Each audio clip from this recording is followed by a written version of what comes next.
নমস্কার বন্ধুরা, আপনারা অনেকেই কমেন্ট করে বলছিলেন যে জব কার্ডের আবেদন আপনারা কিভাবে করবেন, মানে নতুন জব কার্ডের জন্য আপনারা কিভাবে আবেদন করবেন।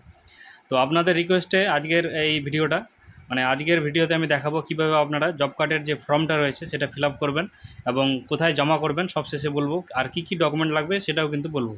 তো যারা এখনও জব কার্ড বানাননি তাদের জন্য কিন্তু খুবই গুরুত্বপূর্ণ একটা ভিডিও। তো ভিডিওটা কিন্তু অবশ্যই শেষ পর্যন্ত দেখবেন। আর চ্যানেলে নতুন হলে চ্যানেলটাকে সাবস্ক্রাইব করবেন এবং পাশে থাকা বেল আইকনে ক্লিক করে নোটিফিকেশনটা অন করে দেবেন। তো চলুন দেখে নেওয়া যাক কীভাবে জব কার্ডের যে ফর্ম রয়েছে সেটাকে ফিল আপ করতে হয়।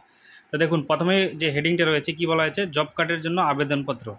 তো বুঝতেই পারছেন এটা কিন্তু জব কার্ডের জন্য যে আবেদনপত্র, মানে এক কথায় এই ফর্মটা কিন্তু জনকল্যাণ শিবিরেই কিন্তু রিলিজ করা হয়েছিল। তো সেই ফর্মটা দিয়েই কিন্তু আপনারা এখনও পর্যন্ত আবেদন করতে পারবেন, যদিও এখন জনকল্যাণ শিবির বন্ধ রয়েছে। তো আপনারা কিন্তু এটা এখন তাও করতে পারবেন। তো দেখুন, প্রথমে কী বলা হয়েছে, ব্লক, অর্থাৎ আপনার যে ব্লক রয়েছে সেই ব্লকের নামটা কিন্তু আপনাদেরকে এই ব্লকের এখানটা কিন্তু লিখতে হবে। তারপরে দেখুন বলা হয়েছে আমি, অর্থাৎ এখানটায় যে আবেদনকারী রয়েছে তার নামটা কিন্তু এখানটা লিখতে হবে। অর্থাৎ আপনি যদি নিজে আবেদন করেন তাহলে আপনি এখানটায় আপনার নিজের নামটা লিখবেন। তারপরে রয়েছে যে পিতা বা স্বামী, অর্থাৎ এখানটায় যদি কোনো মহিলা আবেদন করেন তাহলে কিন্তু তিনি তার স্বামীর নামও এখানটায় দিতে পারেন বা তার বাবার নামও দিতে পারেন। বিবাহিত মহিলা হলে স্বামীর নাম দিবেন। আর পুরুষ মানুষ যদি আবেদন করে থাকে তাহলে তার এখানটা পিতার নামটা কিন্তু এই ঘরে দিতে হবে। তারপরে বলা হয়েছে গ্রাম পঞ্চায়েতের স্থায়ী বাসিন্দা, অর্থাৎ আপনার কিন্তু গ্রাম পঞ্চায়েত যে রয়েছে সেই গ্রাম পঞ্চায়েতের নামটা কিন্তু আপনাদেরকে এইখানটায় কিন্তু ফিল করতে হবে। গ্রাম পঞ্চায়েতের নাম ফিল করা হয়ে গেলে তারপরে এখানটা আর কিছু ফিল করার মতো নেই। একটু নিচের দিকে চলে আসবেন। নিচের দিকে দেখুন এখানটায় বলা হয়েছে তারিখ। এবার আপনি কত তারিখে ফর্মটাকে জমা করবেন সেই তারিখটা কিন্তু আপনাদেরকে এখান থেকে কিন্তু বসাতে হবে। তো আপনারা যেদিন এটা ফর্মটাকে ফিল আপ করছেন ধরুন, সেদিন হয়তো নাও জমা করতে পারেন। তো এবার তারিখটা কিন্তু সেই দিনের বসাবেন না। যেদিন আপনারা অঞ্চলে গিয়ে জমা করতে যাবেন, অর্থাৎ জমা করতে যাবেন, সেদিনকার ডেটটা কিন্তু আপনারা এই ঘরে কিন্তু বসাবেন। তারপরে বলা হচ্ছে আবেদনকারীর স্বাক্ষর, অর্থাৎ যে আবেদনকারী রয়েছে তার কিন্তু একটা স্বাক্ষর এখানটায় করতে হবে, সই করতে হবে। এবার আবেদনকারী যদি সই করতে না পারে তাহলে কিন্তু যে টিপ ছাপ, যেটাকে থাম্ব ইমপ্রেশন বলা হয়, সেটা দিলেও কিন্তু হয়ে যাবে কাজ। তারপরে বলা হয়েছে পুরো নাম, অর্থাৎ আবেদনকারীর কিন্তু পুরো নামটা কিন্তু এখানটা লিখতে হবে। স্বাক্ষরটা তো করবেনই, মানে সই করার সাথে সাথে কিন্তু নামটাও কিন্তু আলাদাভাবে কিন্তু এখানটা লিখতে হবে। এটা কিন্তু পরিষ্কার বলে দেওয়া হয়েছে। তারপরে দেখুন এখানটা বলা হয়েছে মোবাইল নাম্বার, অর্থাৎ আবেদনকারীর একটা বৈধ মোবাইল নাম্বার কিন্তু এখানটা দিতে হবে। তো চেষ্টা করবেন আধার কার্ডের সঙ্গে যে মোবাইল নাম্বারটা লিঙ্ক করা রয়েছে সেই মোবাইল নাম্বারটাই এখানটায় বসানোর, পরবর্তীতে যাতে কোনো সমস্যা না হয়। তো এটা গেল প্রথম পাতা। এই পাতায় কিন্তু এই কটাই ডিটেলস আপনাদেরকে লিখতে হবে বা ফিল করতে হবে। এবার প্রথম পাতার এটা হয়ে গেলে তারপরে দেখুন দ্বিতীয় নম্বর পাতায় কী কী বলা হয়েছে চলুন দেখে নিই। তো দেখুন সেকেন্ড যে পেজটা রয়েছে বা দ্বিতীয় পাতা, এটাতে দেখুন কী বলা হয়েছে, পারিবারিক তথ্য সংগ্রহের ফর্ম, অর্থাৎ আপনার পরিবারের তথ্য কিন্তু এই ফর্মে কিন্তু মানে ফিল আপ করতে হবে। তো প্রথমে বলা হয়েছে আবেদনকারীর নাম, অর্থাৎ যে আবেদন করছে তার নামটা এখানটা হবে। তারপরে ওই পিতার নাম বা স্বামীর নাম, সেটা তো একটু আগেই বললাম, মহিলার ক্ষেত্রে হলে স্বামীর নাম। তারপরে হচ্ছে পরিবারের প্রধান সদস্যের নাম, অর্থাৎ আপনার পরিবারের যে প্রধান মানে হেড, তার নামটা কিন্তু এখানটা দিতে হবে। এবার আপনি যে আবেদন করছে, আবেদনকারী যদি নিজেই হচ্ছে পরিবারের প্রধান হয় বা হেড হয় তাহলে কিন্তু সে তার নিজের নামটাই এখানটা ইনপুট করবে বা লিখবে। আর যদি দেখেন যে আবেদনকারী সে হেড নয় বা অন্য কেউ হেড, অর্থাৎ বাবা দাদু বা অন্য কেউ হতে পারে, তাহলে কিন্তু তার নামটাই কিন্তু আপনাদেরকে এই ঘরে কিন্তু ফিল আপ করতে হবে। তো এটা হয়ে গেলে তারপরে হচ্ছে বর্তমান ঠিকানা, এখানটা হচ্ছে প্রথমে আপনার গ্রামের নামটা লিখবেন। গ্রামের নাম হয়ে গেলে আপনার যে মৌজা রয়েছে সেই মৌজাটা লিখবেন। মৌজা হয়ে গেলে সংসদের নামটা কিন্তু এখানটা লিখবেন। তারপরে দেখুন কী বলা হচ্ছে গ্রাম পঞ্চায়েতের নাম, ব্লক, জেলা। তো আপনাদের ক্ষেত্রে যেটা হবে সেটা কিন্তু আপনারা এখানটা লিখবেন। লেখার পরে পিনকোডটা বসাবেন, আপনার এরিয়ার যে পিনকোড রয়েছে, পোস্টাল পিনকোডটা, সেই পিনকোডটা কিন্তু আপনারা এখানটায় লিখবেন। এগুলো লেখা হয়ে গেলে একটু নিচের দিকে আসবেন। নিচের দিকে দেখুন কী বলা আছে, পরিবারের সদস্যের তথ্য। তো এখানটায় কিন্তু যে আবেদনকারী তিনি বাদ দিয়ে পরিবারের যে আরও অন্যান্য সদস্যরা রয়েছে তাদের প্রত্যেকের নাম কিন্তু একে একে এখানটায় কিন্তু ফিল করতে হবে, মানে লিখতে হবে। সম্পূর্ণ ডিটেলসটা কিন্তু লিখতে হবে। দেখুন প্রথমে কী বলা হয়েছে, পরিবারের সদস্যের নাম, অর্থাৎ যে আবেদনকারী সে বাদ দিয়ে কিন্তু তার ফ্যামিলিতে যে অন্যান্য সদস্যরা রয়েছে তাদের কিন্তু এখানটায় ডিটেলসটা লিখতে হবে। তো এই প্রথম 1 নম্বরে যে পরিবারের সদস্যের নামটা লিখবেন, তার জন্ম তারিখটা কত সেটা আধার কার্ড অনুযায়ী আপনারা এখানটা বসাবেন। তারপর হচ্ছে লিঙ্গ, পুরুষ নাকি মহিলা সেটা এখানটা লিখবেন। তারপর হচ্ছে কোন কাস্ট, মানে আপনার আবেদনকারীর ফ্যামিলি কোন কাস্ট, এসসি এসটি নাকি ওবিসি নাকি জেনারেল ক্যাটাগরি। তো আপনাদের ক্ষেত্রে যেটা হবে সেটা আপনারা এই ঘরে ইনপুট করবেন। তারপরে বলা হয়েছে ভোটার কার্ডের পুরো নম্বর, যদি আবেদনকারী 18+ হয়, মানে আবেদনকারীর বাড়ির পরিবারের কেউ যদি 18+ হয় তাহলে ভোটার কার্ডের নাম্বারটাও কিন্তু এখানটা ইনপুট করতে হবে। যদি 18 বছরের নিচে হয়, এখনও ভোটার কার্ড হয়নি, তাহলে এই ঘরটাকে কিন্তু ফাঁকা রেখে দেবেন, এই ঘরটাতে কোনো কিছু লেখার দরকার নেই। তারপরে আধার কার্ড থাকলে আধার কার্ডের নাম্বারটা এখানটা বসাতে হবে। তারপরে আধার কার্ডের সঙ্গে যে মোবাইল নাম্বারটা লিঙ্ক করা রয়েছে সেই মোবাইল নাম্বারটা কিন্তু এই ঘরে কিন্তু বসাতে হবে। তারপরে বলা হচ্ছে ব্যাংকের তথ্য, অর্থাৎ ব্যাংকের নাম, ব্যাংকের শাখা, মানে কোন শাখার কোন ব্রাঞ্চের অ্যাকাউন্ট, তারপর হচ্ছে আইএফসি কোড, তারপর হচ্ছে পুরো অ্যাকাউন্ট নাম্বার।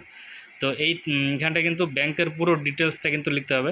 তো এই ঘরে ব্যাংকের নাম, শাখা, আইএফসি কোড, এবার ব্যাংক অ্যাকাউন্ট নাম্বার সবগুলো কিন্তু একসাথে লেখা যাবে না, জায়গা হবে না। তো আপনারা কী করবেন, চেষ্টা করবেন যত ছোটো করে লেখা যায় ছোটো ছোটো করে লিখবেন, যেটুকু এখানটায় হবে হবে, নাহলে কিন্তু আপনারা এইদিকে যে অংশটা পাবেন, মানে বাকি যেটা আপনারা লিখতে পারবেন না এই ঘরের মধ্যে, সেটা কিন্তু আপনারা এই দিকটা লিখে নেবেন, কোনো সমস্যা হবে না। তো একে একে কিন্তু আপনারা পরিবারের যে দ্বিতীয় সদস্য রয়েছে তার নাম, জন্ম তারিখ, পুরুষ নাকি মহিলা, তারপর হচ্ছে কাস্ট, তারপর ভোটার কার্ডের নাম্বার, আধার কার্ডের নাম্বার, আধার কার্ডের সাথে মোবাইল নাম্বার যুক্ত যে মোবাইল নাম্বারটা রয়েছে, তারপরে ব্যাংকের ডিটেলস, এইভাবে কিন্তু আপনারা আপনার পরিবারে যে আবেদনকারী রয়েছে সেই আবেদনকারী বাদ দিয়ে যতজন সদস্য রয়েছে তাদের সবার নামগুলো কিন্তু এখানটা একে একে কিন্তু লিখতে হবে, আর তাদের ডিটেলসগুলো কিন্তু পুরোটাই দিতে হবে এখানটায়।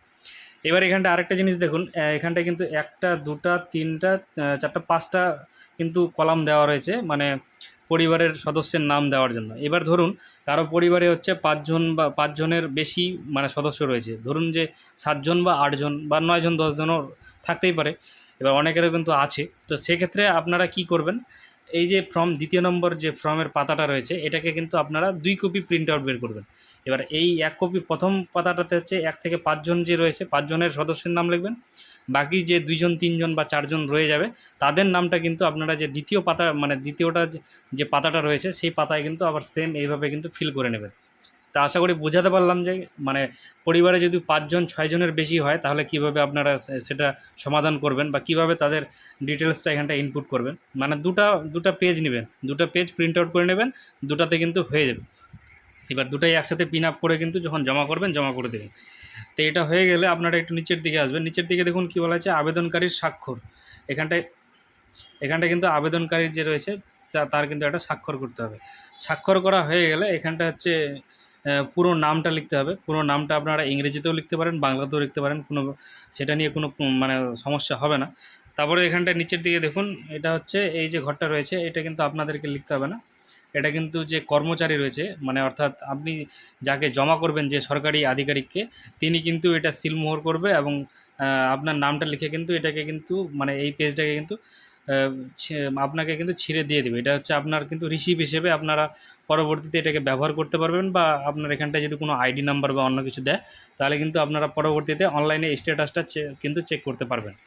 তো এটা হয়ে গেলে এটা কিন্তু দ্বিতীয় নম্বর পাতা। এবার দেখুন আরেকটা পাতা কিন্তু রয়েছে, সেটা শেষের পাতা, এটা হচ্ছে ইংরেজিতে দেওয়া আছে। এবার এটাই কিন্তু বাংলা এখানটা লেখা আছে, দেখুন আমি বাংলাটাই দেখাচ্ছি আপনাদেরকে। এখানটা কী বলা আছে দেখুন, আধার সংক্রান্ত সম্মতিপত্র। এবার এখানটা হচ্ছে আপনার আবেদনকারীর নামটা কিন্তু লিখতে হবে। আবেদনকারীর নাম লেখা হয়ে গেলে এখানটা বলা আছে জব কার্ডের নাম্বার, দেখুন জব কার্ড নম্বর। এবার আপনি তো নতুন জব কার্ডের জন্য আবেদন করছেন, তো নিশ্চয়ই আপনার কাছে জব কার্ডের নাম্বার নেই বা আপনার কাছে না থাকারই কথা, যেহেতু আপনারা জব কার্ডের জন্যই আবেদনটা করছেন। তো এই ঘরটাকে কিন্তু ফাঁকা রেখে দেবেন, এখানটা কোনো কিছু লেখার কিন্তু দরকার নেই। তারপরে বলা আছে আধার নাম্বার। এবার আবেদনকারীর যে আধার নাম্বার সেই আধার নাম্বারটা কিন্তু এখানটা লিখতে হবে। আধার নাম্বার লেখা হয়ে গেলে এখানটায় কিন্তু ডেটটা বসাতে হবে, যেদিন আপনি জমা করবেন সেই ডেটটা কিন্তু আপনারা সেই অনুযায়ী কিন্তু এখানটা ডেটটা লিখবেন, আগে থেকে কিন্তু ডেট লেখার কোনো দরকার নেই। তারপর হচ্ছে এখানটা টিপসই বা স্বাক্ষর। এবার টিপসই বা স্বাক্ষর হয়ে গেলে তারপর হচ্ছে দেখুন নিচের দিকে কিন্তু নামটা লিখতে হবে, এখানটা কিন্তু আবার পুরো নামটা কিন্তু আবেদনকারীর লিখতে হবে। তো এইভাবে কিন্তু আপনারা যে জব কার্ডের নতুন ফর্মটা রয়েছে 2026 সালের যে ফর্ম, সেই ফর্মটাকে ফিল আপ করে কিন্তু আপনারা মানে আপনার যে বিডিও অফিস বা অঞ্চল অফিস রয়েছে সেখানটায় গিয়ে কিন্তু জমা করতে পারেন। এবার বলে দিই যে ডকুমেন্ট কী কী আপনাদেরকে প্রয়োজন হবে। এই ফর্মটা তো আপনারা ফিল আপ করলেন, ফিল আপ করার সাথে সাথে আপনাদেরকে কিন্তু এখানটায় ডকুমেন্টও কিন্তু জেরক্স করে অ্যাটাচ করতে হবে। তো কোন কোন ডকুমেন্ট লাগবে দেখুন এখানটা কিন্তু পরিষ্কার করে বলা রয়েছে। তো দেখুন নিম্নলিখিত নথিপত্রের ফটোকপি সংযুক্ত করা হলো, অর্থাৎ এখানটায় যে ডকুমেন্টগুলোর কথা বলা হয়েছে এগুলোর কিন্তু প্রত্যেকটারই কিন্তু জেরক্স আপনাকে দিতে হবে। তো দেখুন প্রথমটা বলা হয়েছে ভোটার কার্ড, তারপরটা বলা হচ্ছে আধার কার্ড, তারপর হচ্ছে ব্যাংকের পাসবইয়ের প্রথম পাতা, আপনার যে ব্যাংকের বইটা রয়েছে ব্যাংকের বইয়ের যে প্রথম পাতাটা সেই পাতাটার কিন্তু জেরক্স লাগবে। তারপর হচ্ছে জাতি শংসাপত্র যদি প্রযোজ্য হয়, অর্থাৎ আপনি যদি এখানে সিলেক্ট করেন যে আপনি এসসি এসটি বা এই যে এই ঘরটাতে এখানটায় যদি আপনি সিলেক্ট করেন এসসি বা এসটি বা ওবিসি, তাহলে কিন্তু আপনাদেরকে এখানটায় কিন্তু আপনার যে মানে কাস্ট সার্টিফিকেটটা রয়েছে সেই কাস্ট সার্টিফিকেটটা কিন্তু আপনাদেরকে কিন্তু এখানটায় জেরক্স করে কিন্তু অ্যাটাচ করতে হবে। এবার অ্যাটাচ করা হয়ে গেলে আপনারা উপরে ফর্মটা রাখবেন, তারপরে আধার কার্ড, ভোটার কার্ড, ব্যাংকের পাসবই, তারপরে যে কাস্ট সার্টিফিকেটটা রয়েছে সেই কাস্ট সার্টিফিকেটটা জেরক্স করে সবগুলো একসাথে পিন আপ করে কিন্তু আপনার যে অঞ্চল অফিস বা বিডিও অফিস রয়েছে সেখানটায় গিয়ে কিন্তু জমা করবেন। জমা করার কিছুদিন পরে কিন্তু আপনারা অনলাইনে স্ট্যাটাসটা চেক করতে পারবেন।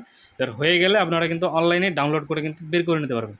তো অনলাইনে কীভাবে আপনার স্ট্যাটাসটা দেখবেন বা কীভাবে আপনার জব কার্ড হয়ে গেলে ডাউনলোড করবেন সে বিষয় নিয়ে কিন্তু একটা আমার বিস্তারিত ভিডিও এই চ্যানেলে দেওয়া রয়েছে। আপনারা চাইলে সেই ভিডিওটা কিন্তু দেখে নিতে পারেন। সেই ভিডিওর থাম্বনেলটা দেখুন, আমি কিন্তু এখানটায় দিয়ে দিছি। এই ভিডিওটাতে ক্লিক করে কিন্তু আপনারা কিন্তু দেখে নিতে পারেন।